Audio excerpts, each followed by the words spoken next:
பக்தி மன்ற அன்பர்களுக்கு வணக்கம். இன்று திருவுடையம்மன் கோவில் பற்றி பார்ப்போம். திருவுடையம்மன் கோவில் திருவள்ளூர் மாவட்டத்தில் உள்ள மீஞ்சூரில் அமைந்துள்ளது. இக்கோயில் திருமணங்கீஸ்வரர் ஆலயத்தின் ஒரு பகுதியாகவும் தொண்டை மண்டலத்தின் 3 சக்தி வாய்ந்த கோயில்களில் ஒன்றாகவும் விளங்குகிறது. இக்கோயிலின் வரலாறு, அதன் முக்கியத்துவம் மற்றும் பிற அம்மன் பற்றி இப்பதிவில் பார்ப்போம். இக்கோயில் தொண்டை மண்டலத்தில் அமைந்துள்ளது. 3 சக்தி வாய்ந்த அம்மன் கோயில்களில் ஒன்றாகும்.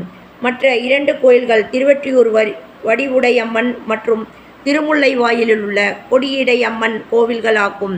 இந்த 2 கோயில்கள் பற்றி நான் என்னுடைய பக்தி மன்ற சேனலில் பதிவிட்டிருக்கிறேன்.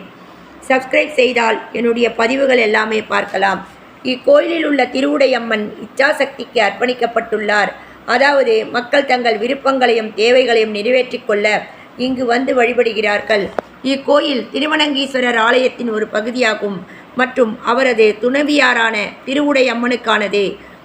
சித்திரை பௌர்ணமி நாளில் மீஞ்சூரில் உள்ள திருவுடையம்மன், திருவொற்றியூரில் உள்ள வடிவுடையம்மன், திருமுல்லைவாயிலில் உள்ள கொடியுடையம்மனையும் தரிசித்தால் பல நன்மைகள் கிடைக்கும் என நம்பப்படுகிறது. நமது வாழ்க்கையில் ஒரு முறையாவது ஒரே நாளில் மேற்கண்ட 3 அம்மனை தரிசித்து வாழ்வில் வளம் பெறுங்கள். கொடிமரம் வலம் வந்து விநாயகரை வணங்கி உன் திருவடி பற்றினேன் வடிவுடை நாயகியே.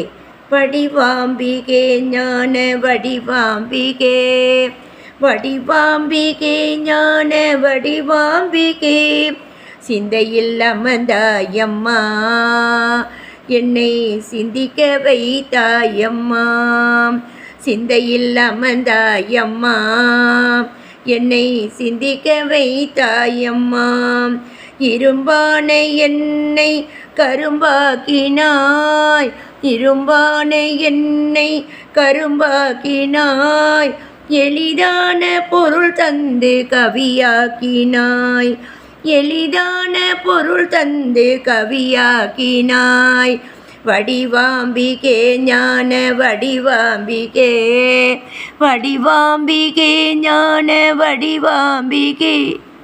மீண்டும் அடுத்த பதிவில் சந்திப்போம். நன்றி, வணக்கம்.